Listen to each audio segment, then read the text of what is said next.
नमस्कार, स्वागत है आपका। आप देख रहे हैं इंडिया डेली। आपके साथ मैं हूं शिवम दत्त मेहता। चलिए बुलेटिन की शुरुआत करते हैं। सबसे पहले रुक कर लेते हैं पहली खबर का। देखिए, एससीओ के सदस्यों ने पहलगाम हमले की निंदा की है। इस वक्त की सबसे बड़ी खबर आपके टेलीविजन स्क्रीन पर। पहलगाम का वो आतंकी हमला और उस हमले की निंदा होना, वो भी एससीओ के सदस्यों के द्वारा, ये बहुत बड़ी खबर है। सभी देशों ने पहलगाम आतंकी हमले की निंदा की है और आतंकवाद की हर रूप में निंदा एससीओ की तरफ से ही। एससीओ के घोषणा पत्र में आतंकवाद का जिक्र है। यह पाकिस्तान के मुंह पर इतना जोरदार तमाचा है, पाकिस्तान इसको अब भूल नहीं पाएगा। चीन में सोचिए, पाकिस्तान के आका चीन के क्षेत्र में, यानी चीन में जिस तरीके से एससीओ समिट का आयोजन किया जा रहा है और वहीं से एससीओ के सदस्यों ने पहलगाम हमले की निंदा कर डाली। सभी देशों ने पहलगाम आतंकी हमले की निंदा की है और आतंकवाद को लेकर बिल्कुल रुख जो है वो साफ कर दिया है। अब आप ये देखिए, ये शानदार तस्वीरें, अब इसको देखिए, ये भारत की डिप्लोमेसी और ये दोस्ती की तस्वीर। एक साथ एक गाड़ी में प्रधानमंत्री नरेंद्र मोदी और पुतिन आपको नजर आ रहे हैं और दोनों मुस्कुराते हुए नजर आ रहे हैं। आप देखें, दोनों के चेहरे पर एक स्माइल है, जैसे दो मित्र साथ में एक गाड़ी में कहीं जा रहे हो, ट्रैवल कर रहे हो। बिल्कुल उसी की मानंद ये तस्वीर नजर आती है। आप दोनों के हाव भाव देखिए, बिल्कुल एकदम रिलैक्स, और ऐसा लगता है कि दो दोस्त साथ में बैठे हुए हैं और ये संदेश बहुत दूर तक जाता है। पुतिन भी ये तस्वीर देख रहे होंगे और देखिए, मोदी भी ये तस्वीर देख रहे हैं, साथ साथ ट्रंप भी ये तस्वीर देख रहे हैं। वो भी सोच रहे होंगे कि मैंने कितनी बड़ी गलती की है और मैंने जो भारत के विरुद्ध लगातार जो प्रयास किया टैरिफ लगाने का। और अब ये तस्वीर भी आप देखिए, प्रधानमंत्री नरेंद्र मोदी की और ये पुतिन की तस्वीर। एक गाड़ी में ट्रैवल करते हुए एक कार में नजर आए मोदी और पुतिन। दो शक्तिशाली देशों के शीर्ष नेतृत्व की यह तस्वीर आपके टेलीविजन स्क्रीन पर। यह दिखाता है रूस और भारत की दोस्ती कितनी है। जेलेंस्की ने जब प्रधानमंत्री नरेंद्र मोदी को कॉल किया तो जेलेंस्की ने ठीक किया। उनको पता था एक मोदी ही हैं जो उनकी बात पुतिन से रख सकते हैं, और एक सच्चे मित्र के नाते, एक दोस्त होने के नाते उस तरीके से, क्योंकि पीएम मोदी की डिप्लोमेसी का जो अंदाज है, कूटनीति का जो अंदाज है, वो कोई ऐसे पैरामीटर से बंधा नहीं हुआ है। उसमें बिल्कुल वो दोस्ती के अंदाज से ही मुलाकात करते हैं। जब मिलते हैं तो गले मिलते हैं, जिस तरीके से आपने जब भी मुलाकात देखी होगी पुतिन की और मोदी की। ये तस्वीर बेहद शानदार, और इसी पर और चर्चा करने के लिए और जानकारी के लिए न्यूज रूम से मेरे साथ मेरे सहयोगी आशीष जुड़ चुके हैं। आशीष, ये तस्वीर देख के बहुतों को बुरा लग रहा होगा और बहुतों को समझ में आ रहा होगा कि प्रधानमंत्री नरेंद्र मोदी जब विदेश यात्रा पे जाते हैं और डिप्लोमेसी के मामले में किस तरीके से उनका जो एटीट्यूड है, क्या जो तरीका है, उससे क्या रिजल्ट आता है। आशीष, देखिए शिवम, कहा यह जाता है कि तस्वीरों को शब्दों के सहारे की जरूरत नहीं होती। वो शब्दों की बैसाखियों का कभी सहारा नहीं लेते। वो अपनी कहानी को खुद बयां करते हैं। वो अपनी कहानी को तस्वीरों के माध्यम से ही बताने की कोशिश करते हैं, और जो जिस कलर का चश्मा पहना होता है उसको वो तस्वीर उसी कलर की नजर आ रही होंगी। जाहिर तौर पर पेंटागन को, व्हाइट हाउस को और डोनाल्ड ट्रंप को इन तस्वीरों से ऐतराज होगा। वो इन तस्वीरों को नापसंद कर रही होंगी। लेकिन दूसरी तरफ पूरी दुनिया इन तस्वीरों में दो महाशक्तियों को एक साथ आता हुआ, एक साथ उनकी दोस्ती को गहरी होती हुई दिखाई दे रही है। यह तस्वीर उस वक्त की है जब दोनों ही एससीओ समिट में जा रहे थे। आज द्विपक्षीय वार्ता होनी है प्रधानमंत्री नरेंद्र मोदी और रूस के राष्ट्रपति पुतिन के बीच में। 40 मिनट ये चर्चा होगी, लेकिन चर्चा से पहले की ये तस्वीर, कल एक तस्वीर हमने देखी थी जब रूस के राष्ट्रपति पुतिन से प्रधानमंत्री नरेंद्र मोदी मिले। तब उन तस्वीरों में प्रधानमंत्री नरेंद्र मोदी ने रूस के राष्ट्रपति को गले लगा लिया। ठीक बाएं तरफ से चीन के राष्ट्रपति शी जिनपिंग भी आ जाते हैं। तीन महाशक्तियां एक साथ खड़ी होकर बातें करती हैं। इन तीन महाशक्तियों की अगर बात करें तो अमेरिका से इनकी आबादी 9 गुना ज्यादा है। परमाणु बम की बात करें तो 1400 ज्यादा है। अगर अर्थव्यवस्था की बात करें तो अमेरिका से 4 गुनी ज्यादा है। तो ये तस्वीरें बताती थी कि ये कितना अहम है। लेकिन इन तस्वीरों की खास बात यह है कि डोनाल्ड ट्रंप जब रिपब्लिकन पार्टी के उम्मीदवार थे पिछले साल, तब उन्होंने अपने चुनाव प्रचार में यह घोषणा की थी और कहा था कि जब वो सत्ता में आएंगे तो रूस और यूक्रेन के बीच की जंग को रुकवा देंगे। 20 जनवरी 2025 की वो तारीख जब डोनाल्ड ट्रंप अमेरिका के राष्ट्रपति बनते हैं, तब वो कहते हैं कि 3 दिनों में मैं युद्ध रुकवा दूंगा, लेकिन ऐसा हुआ नहीं। आज 1 सितंबर है, यानी 8 महीने बीत चुके हैं और ट्रंप केवल हवाबाजी करते हुए आशीष, नजर आ रहे हैं। दिक्कत यह है कि अब ट्रंप ने जो रवैया इख्तियार किया था, उसने सोचा था बाकी भाई मैं जेलेंस्की को बुलाऊंगा, जेलेंस्की को बुला के उसके साथ संवाद करूंगा और मैं खुद हीरो बन जाऊंगा। ये हीरो बनने के चक्कर में पहले तो उन्होंने जेलेंस्की की बेइज्जती कर दी। अब आप जब पुतिन को जब आप देखते हैं तो पुतिन के साथ जब मुलाकात हुई तो उसमें आप B-2 बॉम्बर ऊपर से उड़ा देते हैं, यानी आप वहां पर भी दिखाते हैं कि भाई देखो हम भी कोई कम नहीं है, इस तरीके का संदेश देने का प्रयास।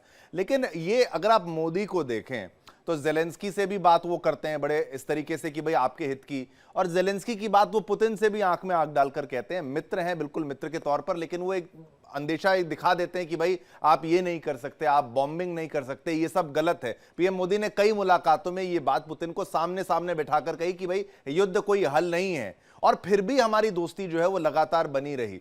एक ये है कि भाई इस पूरे मामले में समझना होगा कि भाई चीन जो कि हमारा कोई परमानेंट फ्रेंड नहीं था, ये लेकिन फिर भी चीन से भी रिश्ते बेहतर और पुतिन के साथ तो बेहतर, और उस स्थान पर चीन की धरती पर ये सब कुछ हो रहा है, तो इसमें थोड़ा पाकिस्तान वाला एंगल भी आ जाएगा, उसको तो और बुरा लगने लग रहा होगा। देखिए, लेकिन इन तस्वीरों को अब प्रधानमंत्री नरेंद्र मोदी ने भी साझा किया है। इन तस्वीरों के मायने बताएंगे, लेकिन ये तस्वीर बहुत कुछ कह रही है। मैंने कहा था कि जो शब्द हैं उनको सहारे की जरूरत नहीं होती है तस्वीरों की, और पीएम मोदी ने ये जो ट्वीट किया है जिसमें रूस के राष्ट्रपति के साथ वो बैठे हैं, इसमें उन्होंने कहा कि एससीओ शिखर सम्मेलन स्तर पर कार्रवाई के बाद राष्ट्रपति पुतिन और मैं द्विपक्षीय बैठक स्थल के लिए साथ साथ गए। उनके साथ बातचीत हमेशा ज्ञानवर्धक होती है। ये तस्वीरें जो हैं वो प्रधानमंत्री नरेंद्र मोदी ने अपने ट्विटर हैंडल से ट्वीट की है। इन तस्वीरों के मायने भी बेहद खास हैं। अभी आप शहबाज शरीफ का जिक्र कर रहे थे और बता रहे थे कि शहबाज शरीफ वहां मौजूद हैं। आप कई बार बड़े होटलों में गए होंगे शिवम, मैं भी गया हूं, और हमारे बीच में जो दर्शक हैं वो भी गए होंगे।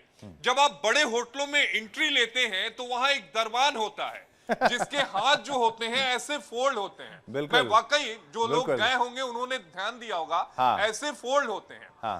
कल शहबाज शरीफ की जो तस्वीरें आई, जब प्रधानमंत्री नरेंद्र मोदी और पुतिन एक साथ बातचीत करते हुए जा रहे थे, तो वो हाथों को बांधकर बिल्कुल दरबान की तरह खड़े थे। लेकिन पाकिस्तान तो पाकिस्तान। अरे आशीष, आपने तस्वीरों के बारे में बता दूं, उसके बाद में आता हूं। आपने पाकिस्तान को इतनी इज्जत दे दी, आपने उनको दरबान बना दिया। मैं तो ये कह रहा हूं कि जो होटल, जो 5 स्टार होटल का दरबान तो वो हो ही नहीं सकता, वो तो बगल में जो कचरे की पेटी पड़ी है वहां पर कोई कूड़ा बिनता नजर आ जाए, उससे तुलना की होती तो फिर भी समझ में आता। लेकिन ये बात आप ये इस नजरिए से समझिए, ये तस्वीर ऐसे समझ में आ रही कि जैसे दो दोस्त जा रहे हैं। ये दोस्त यानी कि जैसे मान लीजिए आप और हम कहीं गाड़ी पर निकले हैं घूमने, ये उस कदर ये बहुत अंतर्राष्ट्रीय मंच पर ये संदेश दिया जाता है। आप अमेरिका में जब भी देखिए ट्रंप या फिर ओबामा या फिर कोई भी जब आते थे कैंपेनिंग के दौरान, अपनी फैमिली को साथ लेके आना, ये दुनिया को, ये फोटो खाली ये नहीं कि भाई इन्होंने अपने लिए खींची है, ये दुनिया को संदेश दिया है, मैसेज दिया है कि भाई ये देख लो, ये भारत है और ये रूस है और हम एक साथ हैं, साथ साथ हैं, एक ही गाड़ी पे हैं।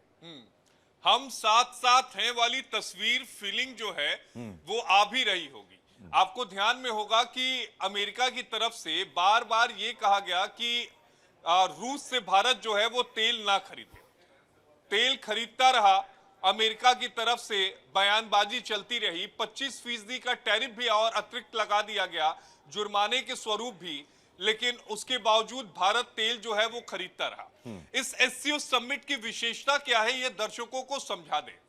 जो पश्चिम मीडिया जो है, जो अक्सर भारत को लेकर एक फेक नैरेटिव सेट करते हैं, उन सभी न्यूज़पेपर को, चाहे हम अमेरिकी न्यूज़पेपर की बात कर लें, चाहे हम यूरोपियन न्यूज़पेपर की बात कर लें, उन सभी न्यूज़पेपर को आज मैंने पढ़ा, तकरीबन 7-8 जो वेबसाइट थी उन सब पर मैं गया, सबको पढ़ा। कमोबेश उसका लब्बो लुबाब ये था कि डोनाल्ड ट्रंप ने एक गलती कर दी। उन्होंने अमेरिका और भारत के संबंधों को तो खराब किया ही किया, बिल्कुल। उन्होंने भारत और चीन के संबंधों को मजबूत करने कर में दिया। अहम भूमिका अदा कर दी।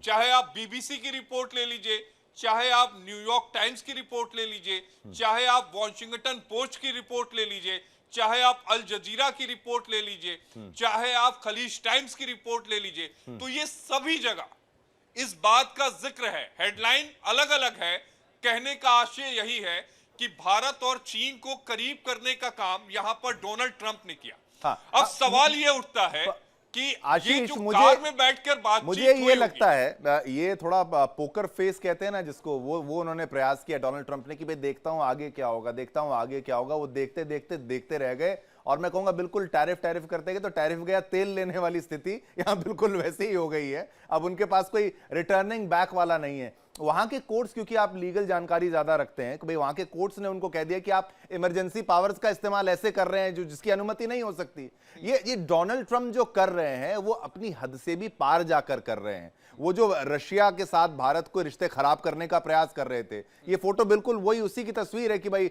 आप लगाओ टैरिफ और तेल तो हम लेंगे जितना हमें लेना है। लेकिन हमने प्रयास किया था कि रिश्ते हमारे उतने ज्यादा खराब ना हो, लेकिन ट्रंप ने अब बाकी देशों को भी भारत के विरुद्ध खड़ा करने का प्रयास किया, वो भी उसमें भी कामयाब ट्रंप नहीं हो रहे हैं। ये बहुत बड़ी मूर्खता हो गई ट्रंप की तरफ से, मुझे ऐसा लगता है। देखिए, चूंकि आपने यहां ट्रंप के फैसलों का जिक्र किया, पिछले 8 महीने का डेटा मैं आपको बता दे रहा हूं। ये अमेरिका की एक प्रतिष्ठित अखबार का डेटा है। 179 ऐसे फैसले हैं जिन्हें या तो ट्रंप को वापस लेना पड़ा या फिर कोर्ट के आदेश के बाद जो है इन फैसलों को वापस लिया गया। इनमें से 129 फैसले ऐसे हैं जिनमें ट्रंप ने जिन फैसलों को रोल बैक किया है, यानी वापस लिया है। बाकी जो फैसले हैं तकरीबन 50 से ज्यादा, इन फैसलों को कोर्ट के आदेश के बाद रोल बैक किया गया है, वापस लिया गया है। तो कुल 179 ऐसे फैसले हैं अमेरिका की एक प्रतिष्ठित अखबार के मुताबिक जिनको पिछले 8 महीनों में डोनाल्ड ट्रंप ने रोल बैक किया है। अब सवाल यह उठता है कि भारत और रूस के बीच में ये जो दोस्ती है जो मजबूत होती जा रही है, इसके मायने और आशय क्या है। पहला जो तेल है, अभी जब हम 2019 की बात करें तो 2019 में हम रूस से 1.4% अपनी रिक्वायरमेंट का तेल खरीदते थे, यानी 1.5% भी नहीं। 2025 में हम अपनी रिक्वायरमेंट का 40% जो तेल है वो रूस से खरीदते हैं। हम तेल केवल अपने यहां ही इस्तेमाल नहीं करते, हम उन तेल को साफ करके दूसरे मुल्कों में भी तेल को बेचते हैं।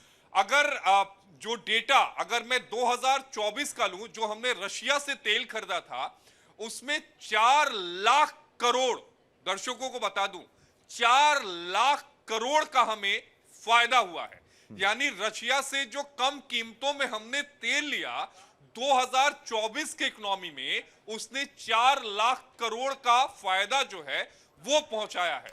और यही बात अमेरिका को नागवार गुजर रही है। बिल्कुल, ये दिक्कत ये भी है कि जो $17 बिलियन का प्रॉफिट जो हमने यहां पर जो हासिल किया है, उसमें दिक्कत ये आ सकती है कि ट्रंप के इस फैसले का 50% का वो सारा प्रॉफिट वॉश आउट भी हो सकता है। मैं प्रयास ये करूंगा, मैं चाहता हूं कि भाई देश ये प्रयास करें कि भाई रिश्ते बेहतर हों और ट्रंप जो इस वक्त कर रहे हैं शायद उनको पता नहीं वो क्या कुछ कर रहे हैं, ये स्थिति उतनी खराब ना हो।